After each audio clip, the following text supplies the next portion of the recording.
Folks, welcome back to another episode of the NYU GPH podcast. Today we have Dr. Jonathan Purtle, who is an associate professor of public health policy and management and director of policy research at NYU for Implementation Science, NYU's Global Center for Implementation Science. He's a leading mental health policy researcher and implementation scientist whose work dives into improving how mental health policies are applied in practice, ensuring evidence reaches policymakers effectively. And he's studying how social contexts shape mental health policy. His extensive research is funded by the National Institute of Mental Health and the Robert Wood Johnson Foundation and has made profound impacts in the fields like suicide prevention and evidence-based mental health preventions, which is what we're going to learn all about today. Dr. Jonathan Purtle, welcome to the NYU GPH podcast. Thank you so much for having me. It's great to be here. We're so excited to have you. You know what, I want to start off with a question is when I was researching about you and looking you up, you started your journey as a second grade teacher. Yeah.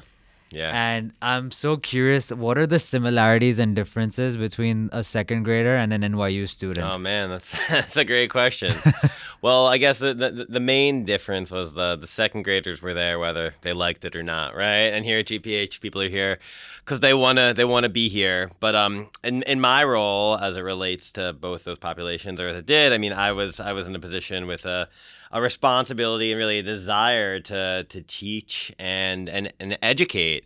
And I think I knew I wanted to be a teacher. And, you know, when you're in undergrad, kind of your conceptualization of that is, you know, a grade school teacher. And I ended up in second grade in Red Bank, New Jersey. And through that process, I learned that, you know, I wanted to be a teacher because I was really interested in questions. I had a lot of questions and I like to learn. And that led to this idea, well, what if I could do research and answer questions for my job, which led to, maybe I could be a university professor. That sounds pretty cool.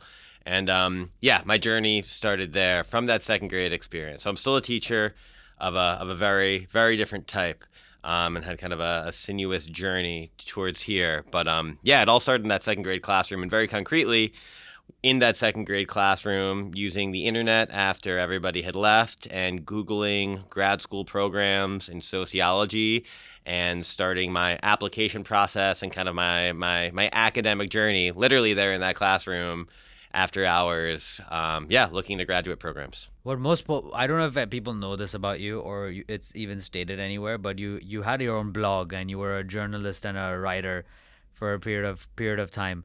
How did that lead you into teaching? What was that whole experience all about? Yeah, so that was the best. So that was I guess kind of rewind. Can I rewind a little bit? Is that all right? Yeah. So I kind of connect the second grade to that. So I was a second grade teacher, Red Bank, New Jersey. I learned that, you know, I wanted to ask research questions and be a researcher.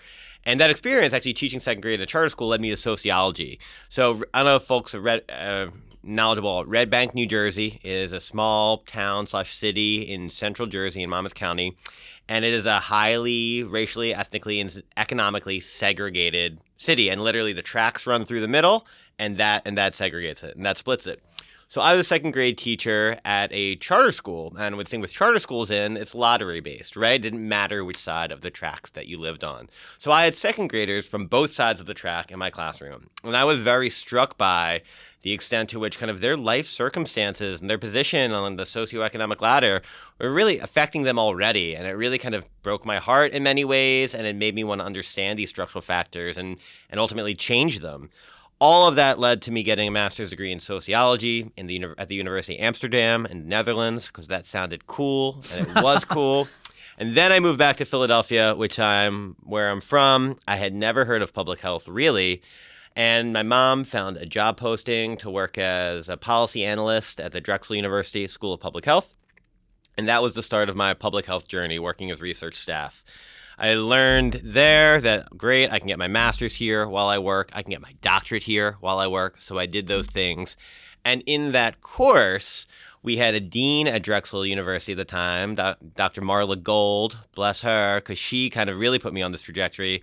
She connected me and another professor, Mike Udell, who's at the University of Arizona now, to reach out and foster this connection with the Philadelphia Inquirer. So the Philadelphia Inquirer had a column previously where a med student kind of wrote about their experience, what it's like to be a med student.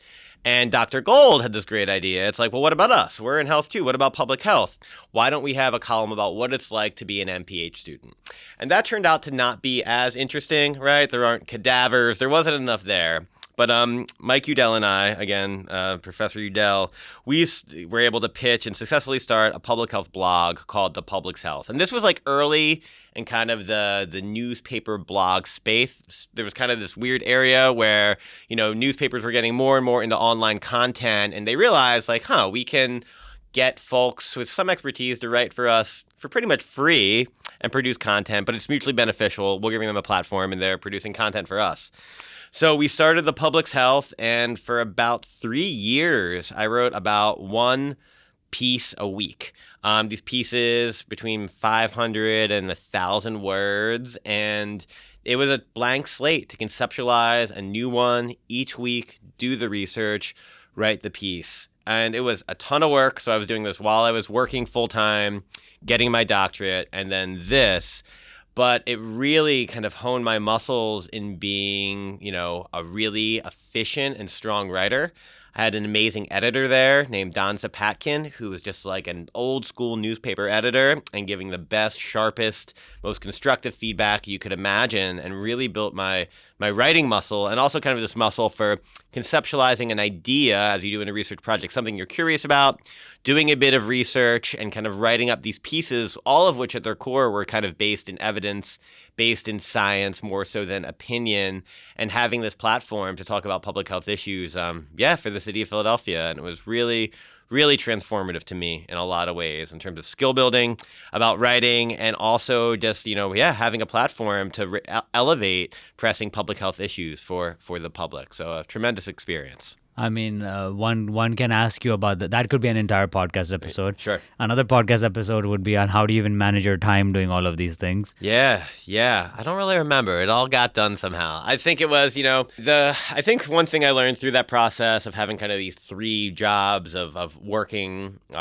being a student, and also this blog writing for the Inquirer thing, was kind of working on all of them at the same time, in the sense that like, in the background, my head was going about what the blog post was going to be next week, right? And kind of taking notes, and it's kind of just in the background while I'm doing stuff, right? While I'm biking to work, while I'm doing dishes, kind of the motor's always running, kind of with these different buckets of tasks, and kind of also realizing like kind of how your brain works at different times of day. And for me, I'm a morning person, right?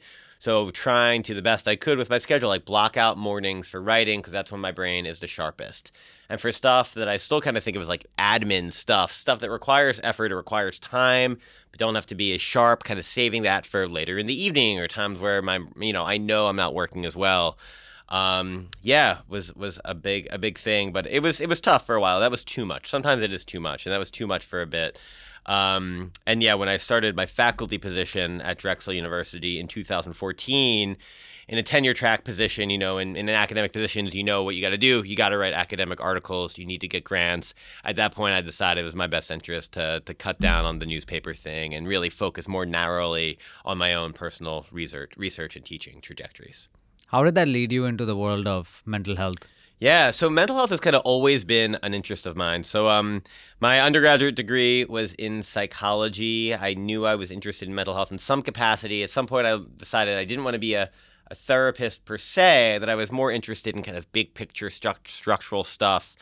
Both of my parents worked part-time, kind of second jobs, working at the intake desk at a psychiatric hospital outside of Philadelphia. So they would come home and they would talk about kind of how messed up the system was oftentimes, and how the system failed people, and how people really needed care, but they couldn't get care because they didn't have the right insurance, or they had to, fill out the form a certain way so they could get care for like at least a day, and then maybe they'd get care. So I think that planted seeds pretty early. And also, as I got into the field of public health, I kind of learned that, not that many folks were really focusing on mental health and kind of what to do about mental health at the population level. Of course, some folks were, for sure, but relative to physical health and physical chronic diseases, there was less attention towards mental health, and kind of observing that, mental health kind of being thought of as a more individual phenomenon, within the purview of psychology and psychiatry, where there's often a person in front of you. Services are delivered on an individual basis. Less so public health thinking, where like the population is a unit that you care about. So like noticing that there wasn't a ton of work, or relatively less work compared to other areas going on, was one of the other things that kind of drew me to the area. It seemed like a space where, there was a great need for more work. And also finding as I talk to people, as you get your doctorate and you start to craft your own research questions, and people ask you, like, what's your research about? What are you interested in? When I would talk about mental health and specifically trauma and PTSD, which was my first area of focus, it really resonated with people. Kind of everyone was like, oh yeah, like that's super important. And then they'd share some personal experience. And I think that kind of really drove home, this resonates with people. I want to focus on this area. So can you give me this is a tough question, but can you give me like the historical context of mental health? Oh man, that's a big question. So I mean, I think we can think of it. So I'll ask you that because you mentioned like your parents said that there's a demand when they were working at the hospital, and like there's this demand. Does the context go far beyond that? Does it start? Is it a modern thing? How does it develop? I mean, how mental health has been kind of conceptualized has changed dramatically over human history, right? So it was connected to religious concepts. It was thought of in the context of shortcomings. It was thought in the context of childhood trauma and child development, and it's just evolved more and more over time. I think an interesting case study thinking about it within the context of public health. So as I said, historically, in terms of once society started to decide, let's say, that, mental health is something that can be improved and mental illnesses are something that can be, treated to help people live rich, fruitful lives, it was mainly the purview of psychology and psychiatry and very individualized interventions. And then when I was doing my dissertation research, I found this quote that I thought was really powerful. It was in a quote in a book about public health approaches to mental health, one of the few books. But back in, I believe it was 1919, there was the American Public Health Association, like there is today. And the president of the American Public Health Association gave their address, their inaugural presidential address at the American Public Health Association annual meeting. It's in 1919, and it was all about mental health. And this guy was like, in the near future, I predict that mental health will play this prominent role in the field of public health. We'll be spending just as much attention on mental health as physical health. That's the future. In a few years, that's where we're going. And then here we are almost 100 years later, and still mental health, it's definitely advanced in the field of public health. There's widespread recognition across the field of public health that mental health is tremendously important to health and well-being. No one disagrees with this.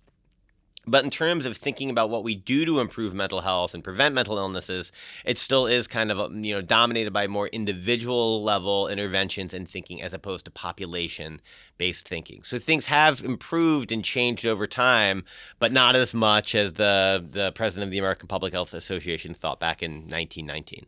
What is there to change? Like what is going on right now? Yeah, so I mean, I do think in schools of public health there is room for improvement. It's something we're working on here at GPH at NYU to really integrate mental health into the training of public health professionals. Also thinking about health departments and the structure of government. Still, in many places, there are departments of public health on one side and a completely separate division. There is a division of mental health, and another division is a division of substance use. And they're, to varying degrees across states, siloed and separate as opposed to integrated. In some places, they are more integrated, New York City and New York State being one of those. But I think, we need to have more integrated systems of physical health and mental health in order to, do the best we can to have people really, really thrive and flourish in society. What are the major mental health concerns that come up in your work or that you're seeing at widespread that is going on? The top three. No, I mean, so there's a lot. Unfortunately, in terms of rates and statistics telling the story, things are generally getting worse in recent years. not better. We've had a lot of population level stressors and traumas potentially contributing to that, and ongoing stressors. So depression and anxieties are big ones. Suicide rates are increasing, and at sharper rates among some groups than others, like youth. And this is super troubling.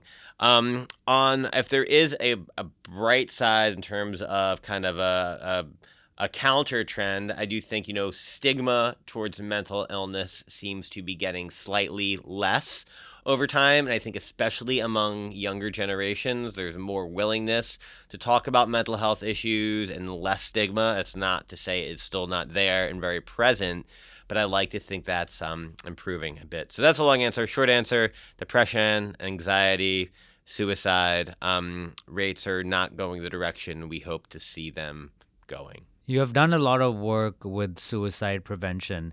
In terms of that work, what is something that we're seeing when it comes to suicide prevention? How can we understand that whole world better now? Yeah. So, I think a starting point is suicide is preventable. And we know this, and we know that a range of interventions can prevent suicide death, ranging from more individual level interventions, like something called safety planning, where a trained clinician sits down with a person who's suicidal or at risk for suicide and walk through very concretely, if they're feeling this way in the future, things they can do to help keep them safe, to moving even more upstream, public policies, things like social and economic policies. So there are a number of studies showing how increasing minimum wage and thus reducing economic insecurity and stress is strongly associated with lower suicide rates moving forward. So here in the U.S., kind of a big policy initiative that colleagues and I have been studying is the 988 Suicide and Crisis Lifeline. So back in July of 2022, what was called the National Suicide Prevention Lifeline, which was reached via a 1-800 dialing code, changed to 988, being the new 3-digit dialing code for what is now the Suicide and Crisis Lifeline. So this was made possible through an act of Congress, a rare bipartisan act of Congress, and what was a really polarized U.S. Congress. And the shift does two main things. It takes a 1-800 number that was kind of hard to remember and made it a way easier to remember 3-digit dialing code, 988. And also, as I said, the previous name for this line was the National Suicide Prevention Lifeline, so just about suicide. Now it's a Suicide and Crisis Lifeline, which is broader. And the marketing around 988, you may see it on a billboard or on a bus or somewhere on the internet. It's about not just suicide, but also depression, anxiety, stressors like bullying and domestic violence, encouraging folks dealing with a much wider range of concerns to dial 988 and talk to a trained counselor who provides supportive listening, screening, connections to resources, things like that. So in our work, we're really interested in, does this work? And like many things here in the United States, it's a kind of decentralized rollout of this. It's a federal initiative, but in terms of rolling it out, it's really up to states and cities. And states and cities are doing a wide range of different things to roll out 988, and namely fund 988. So we're studying different ways that states are funding 988 and trying to see which ones work best at doing things like reduce suicide rates, emergency department use for mental health crises and self-harm, things like that.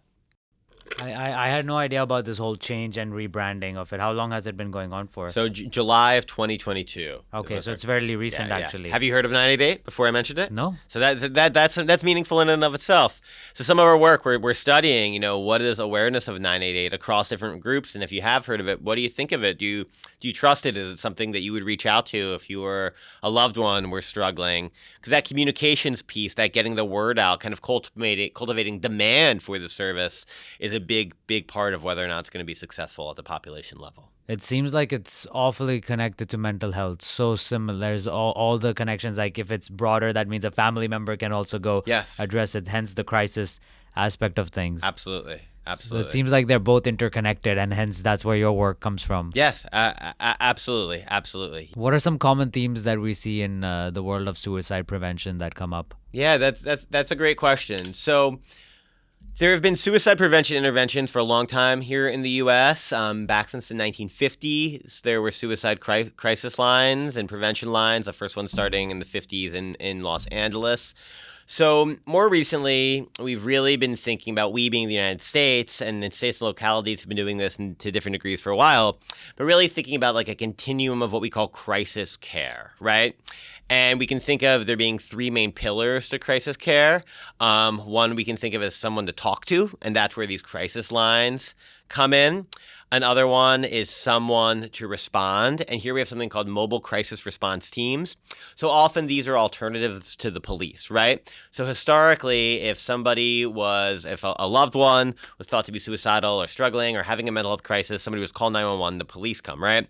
And police officers can do a good job responding to that, but it's not necessarily they're trained to do that, right? A better model may be to have a trained mental health professional be the one that responds. So there are these things called mobile crisis response teams that are deployed sometimes when someone's having a mental health crisis, which is thought to be a better response. So someone to go to folks in the community who are experiencing mental health crises. And the third pillar is somewhere to go, right? So here we have things called crisis stabilization centers. So these aren't, this isn't a hospitalization. This is like a 24-hour or less place where people can go when they're experiencing a mental health crisis to be safe. There's a psychiatrist there, counselors there, and kind of help them in that period of acute crisis and connect them to what they need next to help them recover and help them get what they need. So more and more in the U.S., there are crisis response systems, and I emphasize the word system, where we have these three entities working together in a concert fashion.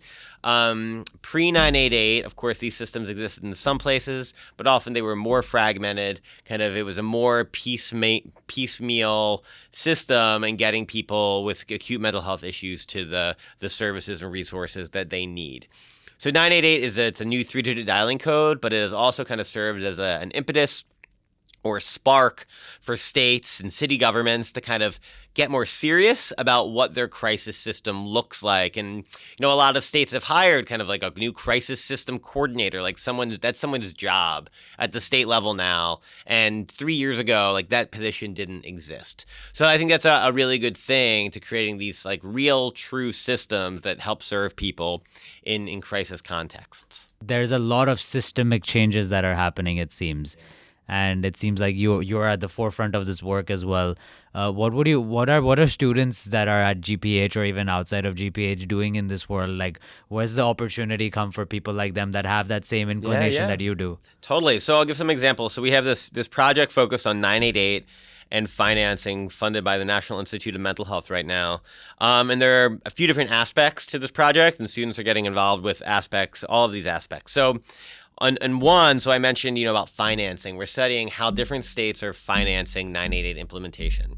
So we have been coding and collecting all this administrative data about how states are spending money on suicide prevention and building crisis systems. So we analyzed a lot of documents. Sometimes we submit freedom of information requests. And pretty much we get all this state data and create a big database to quantify how states are funding this work. We look at administrative data, we look at financial data, we look at laws on the books. A lot of states have passed laws to finance this work in different ways. So there's that end, right? So that's kind of like armchair research in the sense that like these documents, they exist out there on the internet and we're getting them and we're turning them into a database, right? Which we can analyze quantitatively. And then of course we talk to people, right? So over the summer, we did a big survey that students helped with. We did a survey of about 400 people involved with 988 implementation. So these are leaders in state government and city government, the leaders of the crisis call centers that people get connected to when they call or text 988. Doing a survey of these folks in terms of, how has it been going with financing? What are barriers? What are opportunities? How has all this been going from your perspective of people on the ground? What do you need for the system and policies to better serve the people who you serve from your perspective? We do that. We're following that up, and students are helping with this as well. Now we're doing interviews with these same folks. So a survey will kind of give you big picture information, and the survey data will kind of tell a story. But there's always things that you want to understand better that your quantitative data can't tell you in isolation, right? You have to go out and get qualitative data, talk to people to really understand the complexities and the nuance and the context. So now we're doing these interviews with, again, similar sorts of folks leading crisis systems, leading crisis call centers, The third piece, we're using something called a difference in difference approach, which is a quasi-experimental design, which is going to allow us to say with a fair degree of certainty, this type of financing strategy caused this outcome, if there is a cause there, right? If it does matter, by kind of comparing states with different financing approaches to themselves and looking at trends over time. We also have this public opinion research that I mentioned where we're working with large probability panel surveys to do these big public opinion surveys to get a sense of what people think and know about 988. Would they contact it? How do they feel about contacting 988 relative to reaching out to a friend or family member or going directly to a psychologist or a psychiatrist? Things like that. And lastly, another kind of spin-off project, two other spin-off projects, one of which I just had a meeting with students today about. A lot of my work is focused on policy, so we're interested in policymakers and specifically state legislators. There are about 7,300 U.S. state legislators across the U.S. More and more, almost all of them now are on social media. They're on Twitter and X, just rambling about all the things that cross their mind.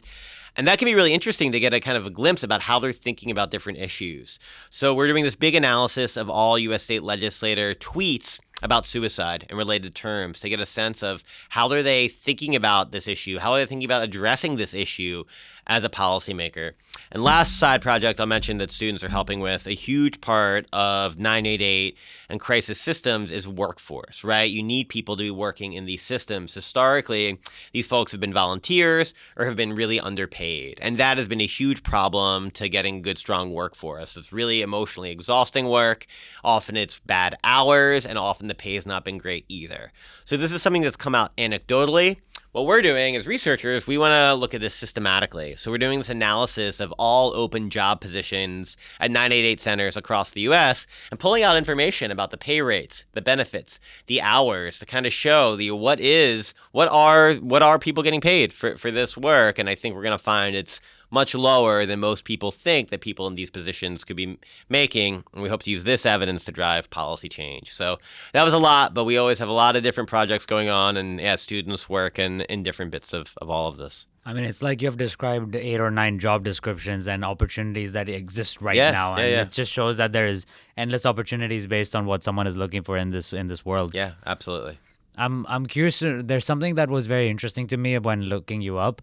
I did read about 988, but I didn't really register that it's a new thing. Yeah. When we were learning about you, there's something about funding. Yeah. And how you have been able to consistently get funding, and that whole experience of getting funding from this place, that place. Yeah. And I see how much there is going on even when you speak. Yeah. But what's that process like for people that do have their own project in the world of public health? What is an experience with funding like? Yeah, so it's kind of, I think it is like the entrepreneurial side of being a professor, right? And it's one of the things that I love the most about the job. It's a lot of fun. So pretty much, we all have ideas, right? We all have research ideas, and we think they're important. If it's a good idea, we think that it's an important idea, that it would be, in society's best interest to pursue and answer a research question.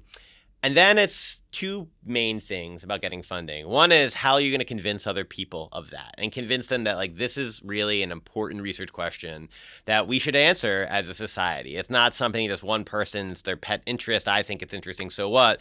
This is something that the public should fund research of. And I take that really seriously, as I think all researchers do. When we get money from the NIH, we're stewards of public funds. It's a big deal. This is public money that can be spent on a wide range of other things coming to us to do research, and I take a lot of pride in that, as I think all researchers here do. It's an honor, right, and a privilege to be stewards of these funds to answer questions.